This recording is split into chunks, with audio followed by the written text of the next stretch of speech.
Deux solitudes. Stefan Zweig. Tel un large fleuve aux flots sombres, la masse des ouvriers passait le portail en remous agités. La foule obstrua un instant la rue, on échangeait des au revoir et de brèves poignées de main. Puis les divers groupes se mirent en marche pour rentrer chez soi, chacun prenant une direction différente et s'éparpillant encore un peu plus au fil du chemin. Sur la grande route qui menait à la ville, en revanche, on avançait ensemble en rang serré, dans un désordre de couleurs d'où s'élevaient des voix sonores et gaies qui se fondaient en une rumeur sourde. Seuls les rires clairs des jeunes filles ressortaient en délicates harmoniques, qui, pareilles à une clochette d'argent, se perdaient dans le silence du soir.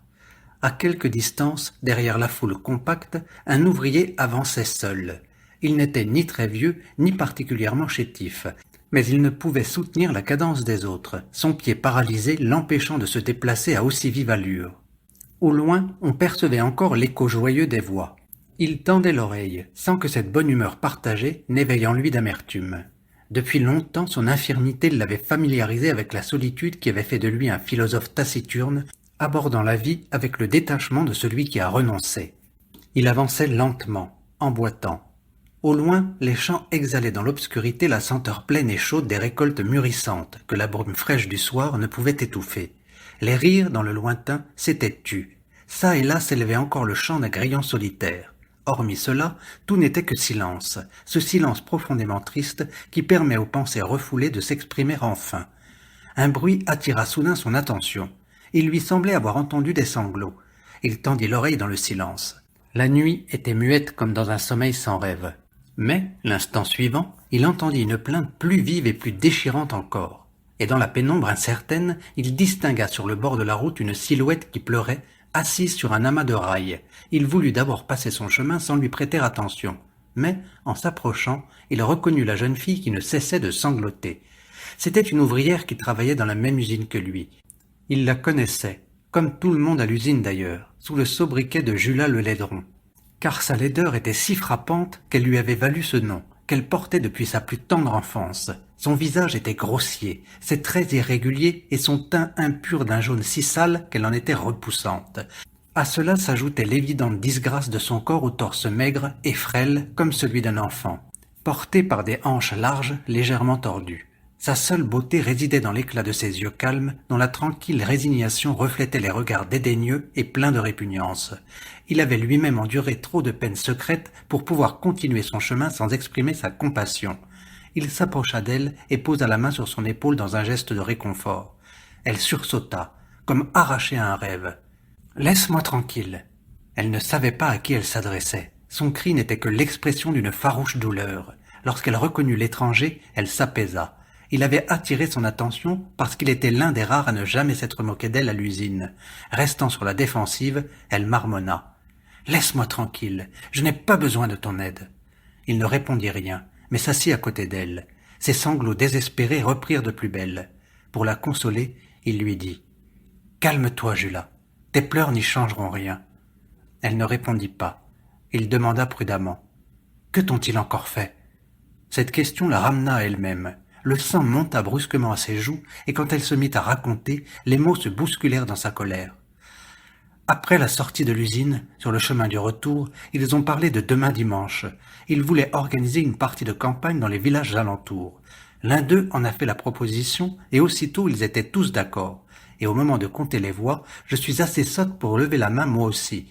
Bien évidemment, tout le monde se met à rire et à lancer des méchancetés et des railleries, et il se déchaîne de plus belle tant et si bien que j'entre en fureur. Et moi, je ne sais pas ce qui m'a pris, j'ai perdu patience, et pour une fois, je leur ai jeté à la figure à quel point ils étaient ignobles. Et alors, ils se sont mis à me frapper. Elle fut de nouveau secouée de violents sanglots. Ému au plus profond de lui-même, il ressentit le besoin de dire quelques mots à la malheureuse créature, et pour la consoler, il se mit à lui parler de sa propre infortune. Vois-tu, Julas, il ne faut pas prendre ces choses trop à cœur. Demain, tu iras tout simplement te promener seule dans les champs. Tu n'es pas la seule à ne pas pouvoir en être dimanche. D'aucuns ne sont même pas capables de sortir seuls, parce que leurs jambes ont déjà bien du mal à les porter de l'usine jusqu'à la ville. La vie n'est pas simple non plus pour ceux qui sont condamnés à boiter et qui sont toujours seuls, parce que les autres n'ont pas la patience de marcher à leur côté. Ne prends pas les choses aussi mal, Julas, juste à cause d'une bande de nigauds. Elle lui répondit avec précipitation. parce qu'elle ne voulait pas que l'on minimise sa détresse, ne voulait pas renoncer à cette félicité du martyr que ressentent ceux qui souffrent. Ce ne sont pas eux qui me blessent, c'est tout, c'est la vie tout entière. Parfois, quand je réfléchis à ce que je suis, j'en éprouve comme du dégoût. Pourquoi suis-je si laide? Je n'y peux rien. Et pourtant je porte ce fardeau depuis toujours. Tout enfant déjà, il m'a fallu endurer leurs moqueries. C'est pour cette raison que je n'ai jamais voulu jouer avec les autres, parce que je les craignais et que je les enviais. C'est tremblant d'émotion qu'il l'écouta lui confier des tourments qu'il ne comprenait que trop bien, car il sentait se réveiller en lui toute la détresse d'innombrables heures d'angoisse qu'il croyait disparues à jamais. Il avait oublié depuis longtemps qu'il était resté là pour apporter du réconfort. Instinctivement, il se mit à son tour à parler de son sort, parce qu'il avait trouvé quelqu'un en mesure de le comprendre. À voix basse, il commença son récit.